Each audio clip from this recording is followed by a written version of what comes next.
Estamos aqui hoje com a psicanalista Jurema Souza. Ela é psicanalista, presidente de um instituto, né? A gente vai conversar aqui um pouquinho sobre as mulheres que fizeram as suas próprias histórias. O interessante é que nessa live de hoje nós vamos fazer uma leitura de várias mulheres que foram ativistas, que contribuíram muito para a questão do feminismo e que trouxeram assim muitas histórias, muita bagagem, muita experiência de como uma mulher pode vencer ou romper as barreiras do machismo. E eu começo fazendo a seguinte pergunta, né? Ninguém nasce mulher, torna-se mulher. Quem foi essa mulher? Quem foi a mulher que escreveu esse verso, né?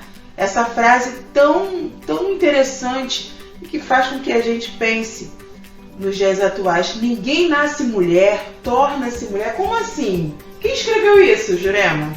Fala pra gente. Boa noite a todos que estão chegando agora na nossa live. Quem escreveu essa frase impactante foi Simone de Beauvoir. Ela era uma mulher francesa, ativista, feminista, e ela acreditava muito no movimento conhecido como existencialista. Ela era ateísta, inclusive. Simone de Beauvoir, ela foi uma revolucionária do seu tempo, alguém que realmente vestiu a camisa mostrando a sua sociedade e a vários lugares por onde ela passava, como escritora, filósofa inclusive, que a vida da mulher estava muito pautada na questão de ser obrigada a casar para então ser considerada alguém na sociedade. Terrível, né? Muito. Terrível. E aí, o que essa frase quer dizer? Ela quer dizer o seguinte: quando ela escreve sobre a questão de ninguém nasce mulher, torna-se mulher, ela está justamente relatando a questão de que o homem, ele nasce homem, porque a sociedade ela é masculina, ou melhor dizendo, ela é masculinizada. Esse masculinizado não é na questão de ser do homem, porque homem é homem, ponto. Isso não se modifica. Mas quando ela faz essa crítica, ela mostra a questão do machismo estrutural, porque o machismo estrutural está além desse homem. É a questão que é intitulado como o macho. Então a impressão que dá nessa questão do feminismo, entre as feministas, quando elas se levantam, é que parece que elas estão lutando contra os homens. Não é isso. A questão não é lutar contra os homens. É justamente desenvolver essa capacidade dos dois gêneros viverem no mesmo espaço, se respeitando. Legal. Entendeu? Essa é a questão. Então, quando Simone de Beauvoir fala acerca de que ninguém nasce mulher, se torna mulher, é porque a mulher, dentro da época dela, no olhar dela, após várias leituras e escritos, ela entendeu que a mulher nunca fora reconhecida. E, na verdade, como nunca fora reconhecida, ela não passava de um objeto sexual. A mulher tornou-se uma objetificação da visão sexual do homem. Então o homem olha para essa mulher e não enxerga como um ser autônomo, como alguém capaz de usufruir de suas habilidades e intelectualidades. Na verdade, o homem é constituído para olhar para essa mulher e entender que ela é exclusividade dele. Ele torna-se o senhor dessa mulher.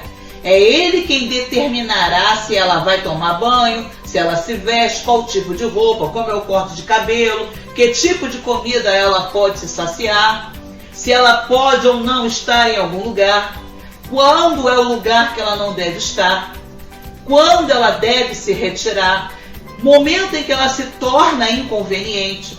Então, quando Simone de Beauvoir faz essa queixa, ela expõe essa queixa, ela expõe no sentido de que a mulher é abafada em detrimento do homem aparecer como o único capaz de se aproveitar de sua própria liberdade. Então, para que um fique livre, o outro precisa estar aprisionado. Nos filmes de época, até no tempo assim da minha avó, né? Nós vemos que a mulher sempre esperava que o marido decidisse qual era a janta, qual ia ser o prato, né? Para quando ele chegasse, ele ter a comida na mesa. Então, assim, a mulher não tomava a iniciativa de falar, não, hoje eu quero comer frango assado, um estrogonofe. Vou fazer um estrogonofe porque eu quero comer um estrogonofe. Não, ela tinha que ir pro fogão para cozinhar a carne assada, né? O peru, porque o marido queria aquele prato, independente do gosto, da vontade daquela mulher. Porque era o desejo do marido. Ela entrava no casamento, no matrimônio, para saciar o desejo desse marido. Tanto que até o ano mais ou menos de 2008, eu ainda reparava que algumas mulheres esperavam seus maridos se assentarem em seus sofás para elas retirarem o sapato e a meia dos pés.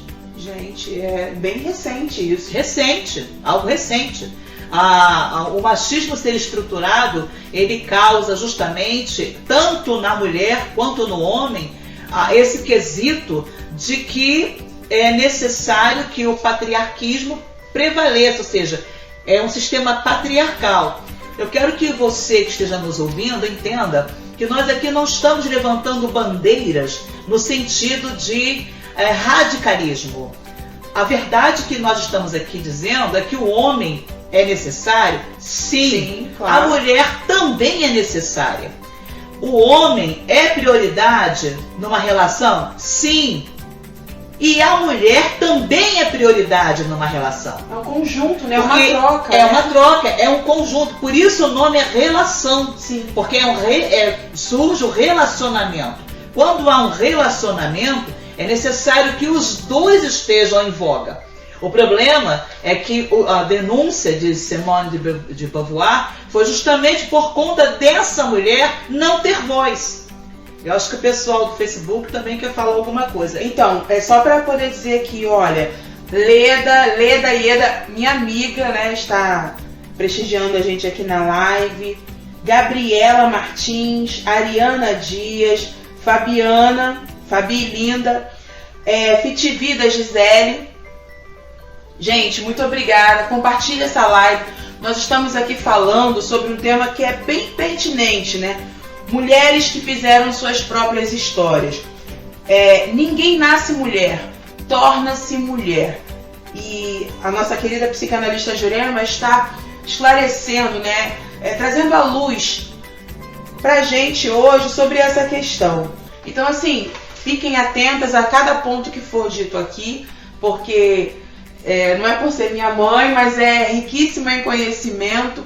E assim, é muito legal quando a gente tem essa troca. E você pode trazer o seu questionamento, tá? A gente está aqui ao vivo e eu estou aqui com o telefone. Se você quiser fazer a pergunta, eu estou ligada no Instagram, tem o Facebook. Se você quiser perguntar, quiser falar sobre algo que aconteceu também com você, quiser compartilhar algo que aconteceu com você também. E nós estávamos aqui justamente falando sobre a questão do machismo. Não é do homem em si, mas é do machismo que impera sobre o homem, quando ele é trabalhado dentro do machismo, né? Porque hoje em dia a gente ainda pode mediar isso. Eu tenho um filho que é um homem, é um menino, porém eu trabalho nele justamente para que esse machismo não esteja embutido, né, dentro dele, na formação dele, para que ele veja a mulher, né, de uma forma diferente. A mulher como um ser que precisa ser protegido, precisa ser acalentado, precisa ser olhado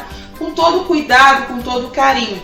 E vemos que tempos atrás não era assim que era se criado um homem, né? Ele via a mulher, como foi dito aqui, como um objeto. Como um ser de prazer. Ela precisa cozinhar, passar, lavar, ficar em casa, não ter um relacionamento extra com nenhuma outra pessoa, seja ela mulher ou homem. Exato, né? exato. Falamos aqui sobre a questão da comida, né? Só vai comer aquilo que eu decidir que vai ter naquela mesa. A questão de esperar, né, a mulher para tirar a sua meia, para ligar uma televisão, para servir um café. E isso não está distante, como ela disse, em 2008. 2008 isso aconteceu. Exatamente. Então vamos lá, vamos continuar aqui, gente. Olha, o pessoal está falando. Podem falar à vontade. Olha, inclusive você falou no Facebook, muito obrigada por estar presente conosco. Pode pontuar, gente, vocês podem pontuar porque é uma interação. Na verdade, não há uma vertente aqui absoluta em que eu me posiciono para dizer e você ouvir e acatar. Não é isso. Claro que nós não vamos levantar aqui discussões desnecessárias, mas é importante essa troca. É importante que você participe, é importante que você também seja ouvido. A Tânia colocou, tá? A minha tia era tão escravizada pelo meu tio, se ela quebrasse um copo, ela apanhava. Veja que no machismo, na questão do machismo, é um local onde a agressão se torna comum. Eu não vou dizer normal, porque isso não é normal, mas direi que é algo comum. Todo bom machista se sente no direito de bater, de espancar aquela ou aquele que está ao seu lado, por ele ou por ela ser, na verdade, o seu objeto, a sua exclusividade, o seu ponto de descarga da ira, não é? O fator do machismo está muito ligado a que alguém comanda, alguém dita regras, alguém direciona e o outro se submete. Por isso que é uma questão que tem que ser tratada e lembrada todos os dias para que a sociedade desconstrua essa muralha, essa carga, esse algo tão negativo e tão ruim. Veja bem, o machismo é tão imperioso, ele é tão estrondoso, que numa família você pode observar que quando o menino comete algo, se ele comete algo de violência, ele é aplaudido. Se a menina cometer algo de violência, que não deve também, mas se cometer, ela é rechaçada. Por quê? Porque na mente machista, no conceito do machismo, a mulher é um nada. E todo ser que não é nada, ele é simplesmente posto de lado. Quer ver uma coisa interessante? Quando você observa uma criança, sendo um menino, criado num lar violento, o menino, pasmem, ele rejeita aquela violência. Principalmente quando ele vê um pai espancando a sua mãe. Ele rejeita. Ele sente repúdio. Porém, o machismo é tão cruel que ele vai conduzindo aquele menino a dar crédito àquela violência como sua própria proteção. Porque quando ele está na rua, ou na escola, ou em lugares onde tem muitos meninos, ele precisa se tornar violento para se proteger. Sim. Então, tudo aquilo que ele visualiza em sua casa e até que ele rejeita, ele é obrigado a praticar no local em que ele está inserido. Principalmente, é lógico, num lugar onde a violência impera. Com isso, ele vai gerando no inconsciente dele, na sua percepção, que ele, para ser macho, para ser homem, é necessário que ele se defenda constantemente. Impor, né? Se imponha. E aí é que está o problema, que quando ele se impõe a todo tempo para sobreviver, ele se torna um cruel ditador. Paulo Freire, em seu livro A Pedagogia do Oprimido, ele deixa claro que todo oprimido almeja se tornar um opressor. E o fato que não tem como negar é que a maioria dos opressores foram oprimidos um dia. Quando você percebe que um homem é extremamente violento, você, buscando o histórico familiar dele, você descobre que ele passou por diversas violências desde a sua infância. Então ele vai ver aquilo, observar aquilo como algo comum. Sim. No seu entendimento, é normal bater para se proteger. E pasmem, todo aquele que bate, todo aquele que agride, que se torna violento, imperioso, no fundo, na sua vida, lá dentro, ele é uma pessoa com um grande medo da vida. Sim. Ele sente medo. Medo de perder, medo de não ter, medo de ser passado para trás. Então ele vai usar a agressividade, a violência, que não justifica, não estou justificando violência de ninguém. Porque ele foi agredido por aquelas pessoas que declaravam a ele, de certo modo, que o amavam. E talvez alguém vai dizer, mas muita gente se torna violenta porque o pai e a mãe nunca falaram que o amavam. Sim, mas muitas vezes quando eles batiam, quando eles espancavam, eles atribuíam a essa criança a violência, dizendo para essa criança, que fazia aquilo por amor e porque ele provocou para apanhar, para ser castigado. É o castigo, né? É o castigo. Você merece apanhar porque você fez algo errado. Então você cresce nessa mesma linha. Se a esposa faz algo que o desagrada, você merece apanhar porque você fez algo errado. E fica nessa linha de pensamento, né? Porque você vê, começa na infância. Toda criança entende isso. Toda criança, quando ela pratica algum erro, você já pode ver. Minha mãe vai me bater. Meu pai vai me bater. Ele já é de imediato. A gente que trabalha na área da pedagogia, que estuda isso, a gente logo identifica a questão da agressão em casa, e não é só agressão de palmada, é agressão de palavras. Que é, na verdade, a pior. A pior, porque a palavra é uma coisa que fica marcada. A surra você apanha, depois você cresce e vai apagar aquilo ali. Você vai lembrar que você apanhou, mas a dor saiu. Agora, quando é a palavra, é muito pior. Quando uma mãe vira para uma criança e fala, você não vai servir para nada, você vai ser igual ao seu pai, de repente o pai saiu de casa ou fez algo errado, né? Você não presta como seu pai, ou o pai vira e diz, você é maluco igual sua mãe, entendeu? E assim, começa a inserir palavras nessa criança. Quando ela cresce, ela vai virar o objeto dela de desejo, né? De possessão, é aquela mulher. Então ele vai virar para aquela mulher e ele vai jogar para cima daquela mulher vai descontar tudo aquilo que ele vivenciou. Então todas as vezes que dá aquele gatilho, ele vai, você não presta para nada, você é uma inútil, você não lava uma louça direito, você não faz uma comida direito, você não transa direito, e aí sucessivamente, ou seja, é um caminhão de emoções. E tem uma coisa importante que está atrelado à violência física, que ela colocou aqui muito bem, mas é importante frisar a todos que a violência física ela não vem em silêncio. Geralmente quem espanca, quem agride, ele agride fisicamente e também através das palavras. Uma das frases,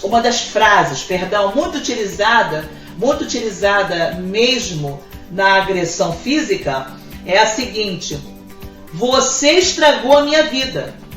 Você é um empecilho para a minha vida. Você tem destruído a minha vida.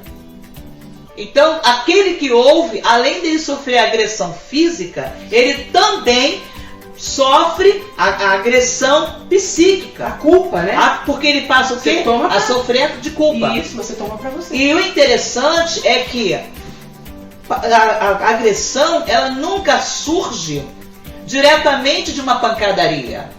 Ela surge a partir da rejeição daquela pessoa em que eu me aproximo acreditando naquelas palavras doces, naquele cenário criado de amor, de love, de grandes formações românticas, para que depois eu venha a descobrir que tudo aquilo era um puro cenário.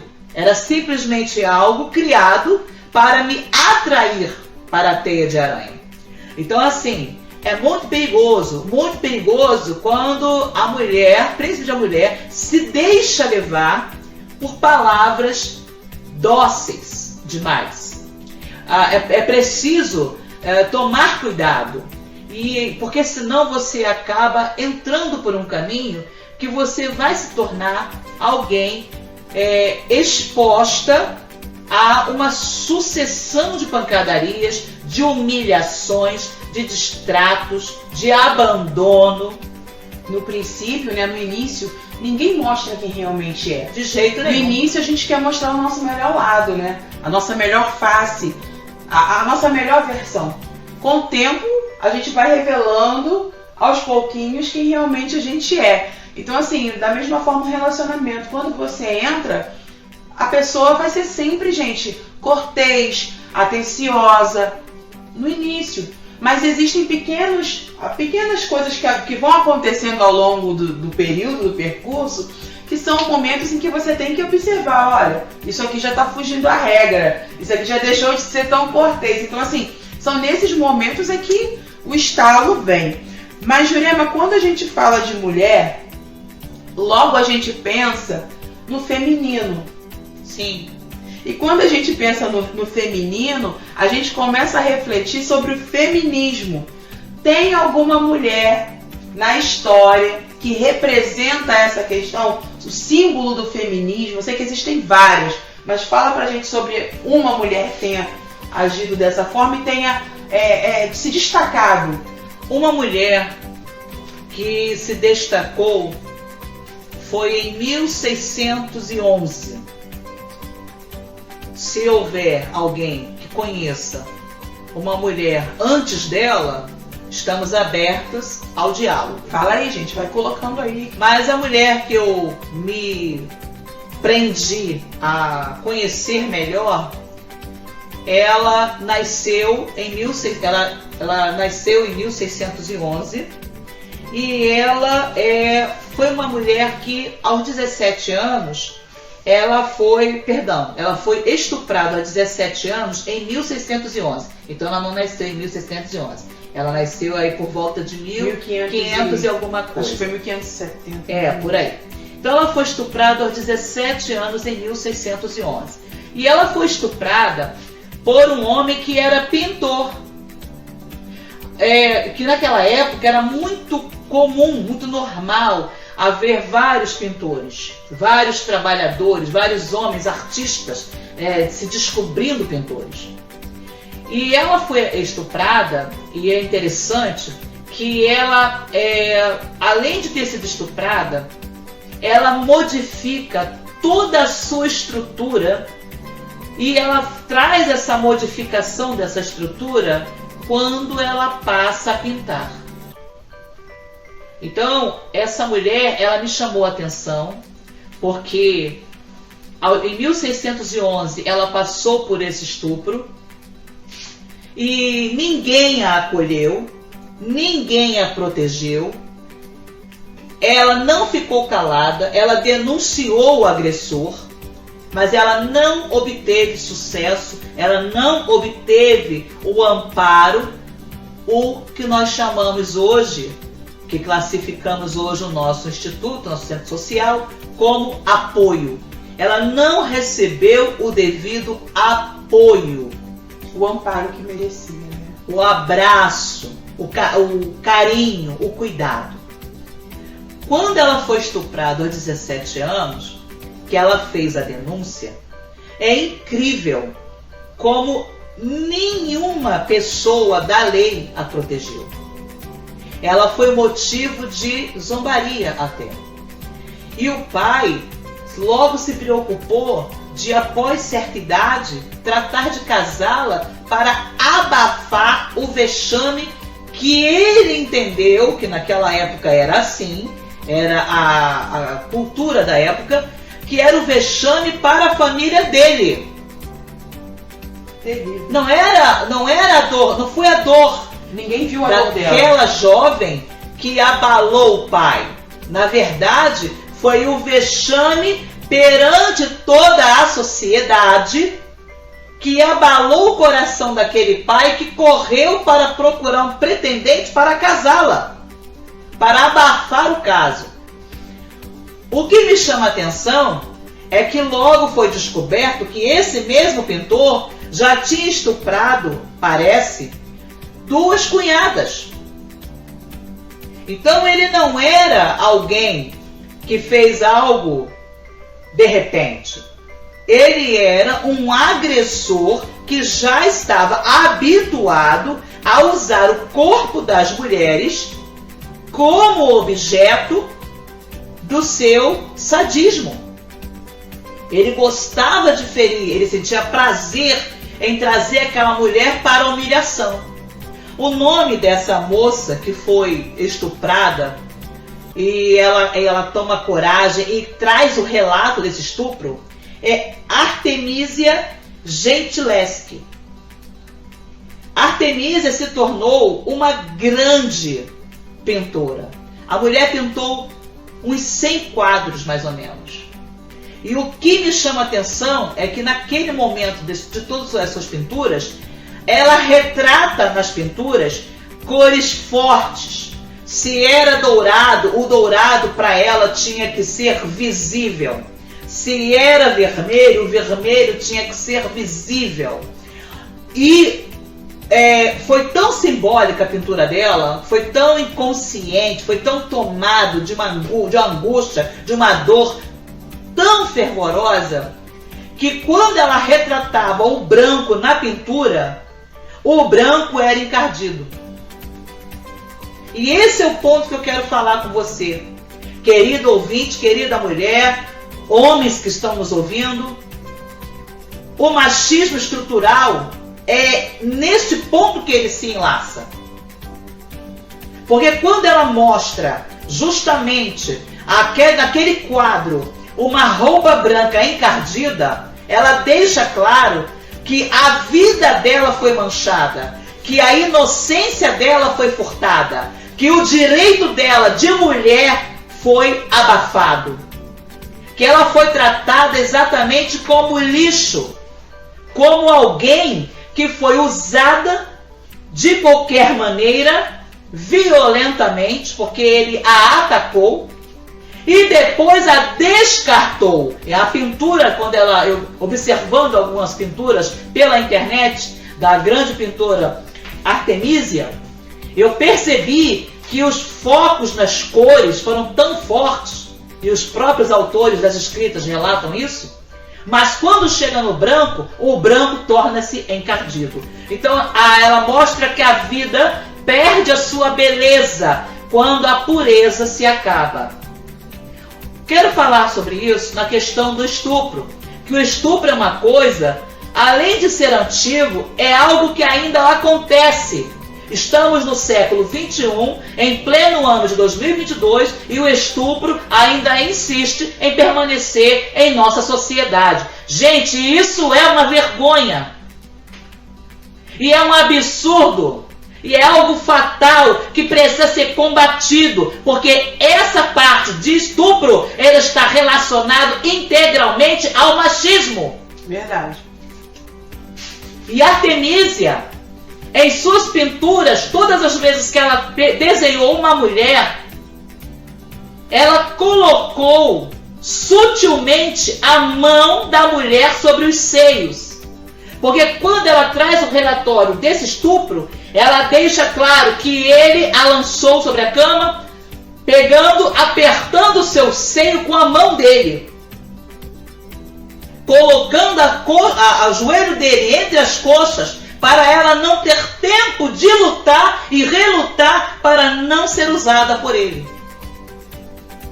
Então o que eu quero dizer para você, que muitas vezes julga, falando que alguém quando é estuprada é porque andou pelada, estava se oferecendo, flertou com o estuprador, Eu quero te dizer que Artemísia, em 1611, não andava nua. A única coisa que estava sobressalente eram os seus seios, porque era a moda da época. Mas ela tinha muita roupa. Então eu quero falar para você que não é a questão da roupa, que nós temos que quebrar esse vínculo maligno, esse vínculo ridículo de associar uma mulher estuprada às suas vestes. Nada tem a ver com as vestes. Tem a ver com aquele homem que é perverso dentro da estrutura psicanalítica, que vai cometer o sadismo de atingir uma vítima para lhe causar uma dor eterna, uma dor marcante, justamente para que a dor dele seja acalentada. É isso que ocorre. E o interessante nessa história é que no ato, no momento em que ele estava ali estuprando ela, ele colocou um pano na boca dela para que ela não falasse, para que ela não gritasse. E você vê que após esse estupro, o pai, a família, a sociedade fez a mesma coisa. Calou ela, abafou a voz dela. Por isso que o ato da pintura, onde ela demonstra, né, com força, aquela sujeira, as cores fortes no vestido, na roupa, é justamente uma forma, vocês querem calar a minha voz, mas então eu vou utilizar a minha arte para falar, porque todos precisam saber o que foi que aconteceu. E isso é interessante demais, né? Exato. E tanto que alguns autores dizem que as pinturas de Artemísia nada mais são do que o espectro da vingança. Ela trouxe a vingança através de suas pinturas.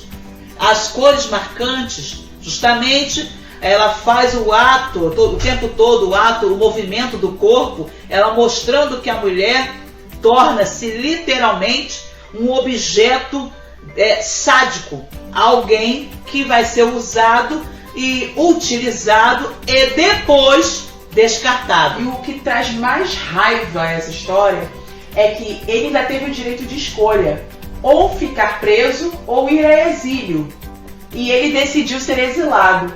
Então o que dá mais raiva nessa história é que a pessoa que cometeu tal infração, um ato tão violento, ainda teve o direito de decidir, não, eu quero sair daqui, me deixa exilado, eu vou continuar estuprando outras mulheres em outro lugar. Sim. Por quê? Porque eu sou homem. Na verdade, eu quero até organizar isso, porque eu sou o macho da relação. Não é porque eu sou homem, porque o papel de um homem é proteger, é cuidar, é guardar, é ser romântico, é ser excelente, é ser alguém capaz de se unir com aquela esposa e gerar um movimento na sua família saudável. Então esse é o macho, é aquele que é o predador. Ele é o macho predador. É aquele que entra na vida das mulheres para fazer da vida delas um escândalo, um escárnio, algo que marca para sempre. Excelente fala, né? E é isso, gente. Olha, se você gostou dessa live, eu peço que você compartilhe, curta essa live, curte bastante, divulgue. Nós voltaremos na próxima semana, né? Com certeza. E já tem um tema? Já tem algo estipulado para a próxima semana? Já! O nosso tema, o macro tema que nós temos, que mulheres que fizeram suas próprias histórias, nós traremos a história de outra mulher. Nós vamos falar de outra mulher. E vocês vão entendendo, quem quiser nos acompanhar e convidar outras pessoas, vocês vão entendendo ao longo do tempo quantas e quantas mulheres participaram do movimento feminista sem declarar que ele era movimento feminista. Porque o feminismo, na verdade, o movimento feminista, ele veio tomar posição após a década de 60, 70. Então, mas antes disso, você vê que Artemísia, a partir de 1611, após o estupro, ela começa a fazer valer a voz dela pela pintura. Já que me mandaram calar a boca, me casaram forçadamente, me obrigaram a receber esse estupro e ficar com ele para sempre, eu o retratarei nos meus quadros.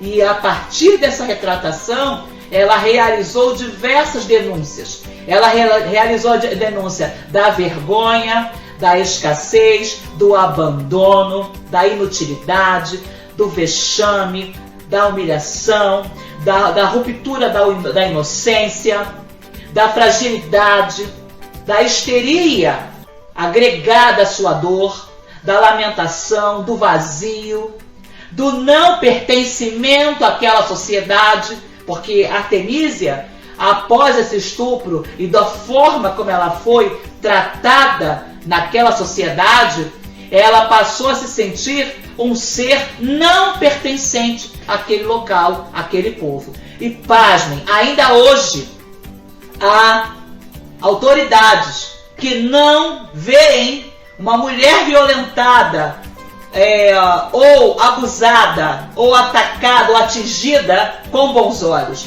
Eles ainda tentam, pelo machismo estrutural, dizer a essa mulher que desista de denunciar o agressor, porque o agressor é homem. Que releve, que repense, que esse agressor fez aquilo, mas ele pode deixar de fazer. Gente, quando e como um agressor para ou deixa de ser agressor? Esse é o ponto que devemos pensar. Além do mais, há mulheres que sofrem da síndrome de Estocolmo, que é quando o agredido, a vítima, tende a unir-se ao seu agressor, pensando que se tornando boazinha ou bonzinho, vai fazer com que esse agressor mude de opinião e o trate melhor. E isso eu digo para vocês, nunca será, nunca acontecerá. Uma vez que ele encontra a ruptura da agressão, ele vai agredir sempre que possível. Mas Jurema, você está falando que ele não pode ser mudado, transformado? Pode. Porém, o resquício dessa agressão permanecerá nele. E você terá que, lógico, estar atenta aos sinais. Mas que fique claro, né? Não é você que vai mudar ele. De jeito nenhum. Né? É uma coisa que tem que ser dele, tem que vir dele. Ele tem que procurar ajuda. E a mulher, justamente por ser colocada no campo machista como alguém inferior, subalterna, alguém inútil, a mulher sempre tende a pensar que ela pode mudar-se para mudar o agressor. Ela pode anular-se para mudar o agressor. Ela pode calar-se para mudar o agressor. Ela pode montar um cenário fantástico, lindo e maravilhoso para mudar o agressor. E esse é o perigo que tem levado muitas mulheres ao feminicídio. Muita gente é contra o feminicídio, dizendo que é uma lei arbitrária.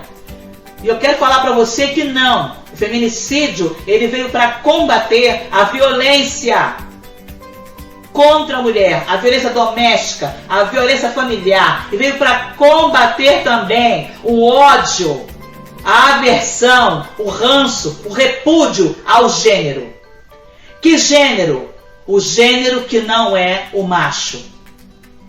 Quando este homem torna-se um macho, ele na mente dele, no inconsciente, na postura dele, ele vai trabalhar sempre querendo ser maior e ou melhor do que a mulher.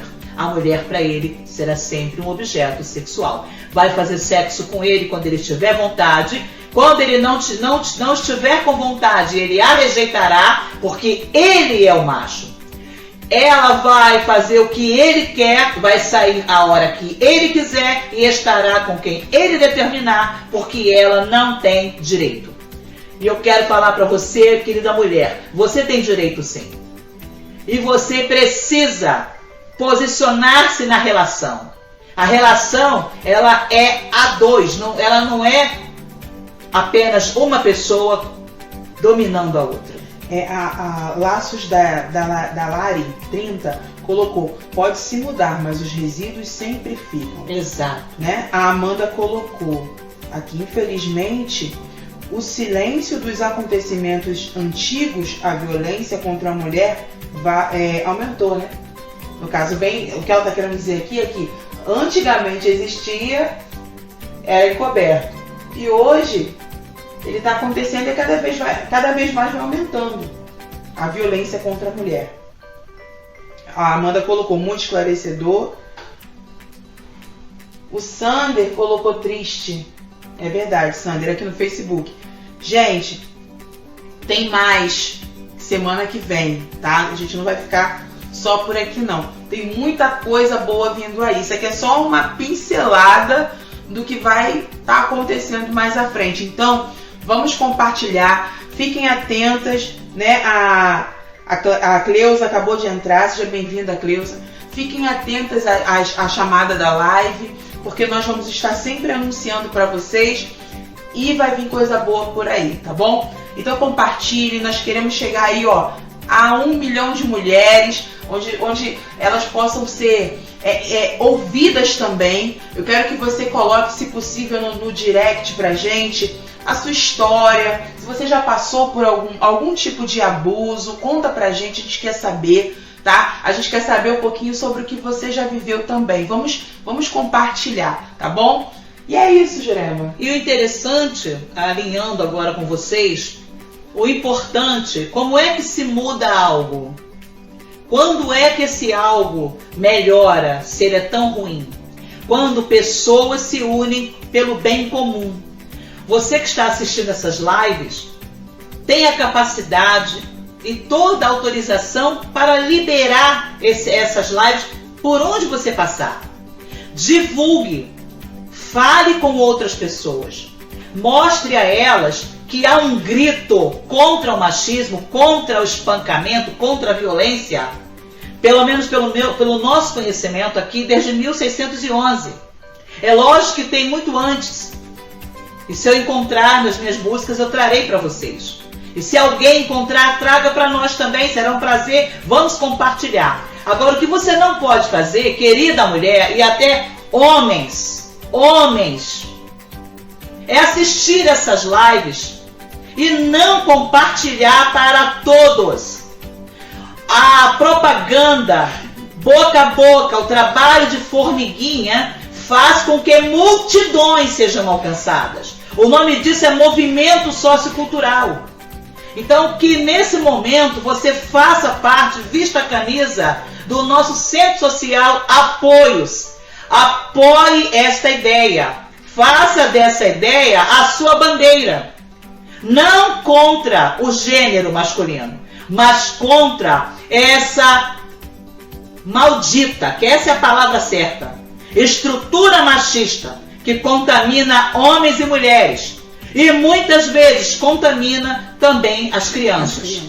Que você tenha a responsabilidade, não é culpa, não trabalhamos com culpabilidade. Que você tenha a responsabilidade de enviar essas lives para todas as pessoas do Brasil que você conheça. Coloque no seu Facebook, coloque no seu Instagram, mande pelo direct, envie para as pessoas. Copia o link, lança no WhatsApp, põe no Twitter, põe lá no Telegram. Faça um movimento contra a violência feminina. Abaixo a violência contra a mulher. Nós temos que estar juntos no mesmo propósito. E contamos com a sua ajuda. Aqui nós somos apenas duas pessoas. Mas aí são várias e várias pessoas que podem ser alcançadas pelo benefício de ajudar. Não estamos te pedindo dinheiro, não estamos te pedindo nada demais. Estamos dizendo para você que essa luta não é só nossa. Não fomos nós que criamos esse movimento. Não fomos nós que inventamos o movimento. O movimento já vem desde 1611. Se você observar pinturas, esculturas, lugares, lares, cidades, você sempre verá a dor de uma mulher retratada. O grito, o silêncio retratado de uma mulher. Se você não é machista, ou se você era machista até ontem, e hoje resolveu entender e romper com esse ciclo vicioso, compartilhe essa live. Diga às pessoas, vamos combater a violência. Chega de violência nos lares. Chega de crianças assistirem pais e mães se engafinhando e a mulher perdendo força e apanhando, ficando machucada e não sabendo o que fazer ao final das contas. Denuncie 180, não deixe de denunciar, não seja conivente. O silêncio também é um crime, não cometa esse crime. E muito obrigada, porque até aqui vocês estão conosco. Obrigada, gente. Então, nosso encontro está marcado, ok? Na próxima terça-feira, às 20h30. Às 20h30, ok? Um beijo da Yasmine, da Jurema. Um beijo pra vocês. Um beijo, Sander. Um beijo, Zé. Gente, é muita gente, Carlos. olha. É muita gente aqui. Muito obrigada, gente. Muito obrigada pela companhia de vocês. Tá bom, Daniela Andrade, olha. Ah, meu amor, que bom. Nilza, Paloma. Olha quanta gente. Que bom. Continue sempre aqui com a gente, viu? Estamos juntas. Mas alguém falou, olha, Tânia colocou. Nós mulheres temos que nos amar mais e dizer não à violência. Beijo, laços. É isso aí, Tânia. Não à violência. Fiquem com Deus. Tchau, tchau pra vocês. Até a próxima. Tchau, tchau.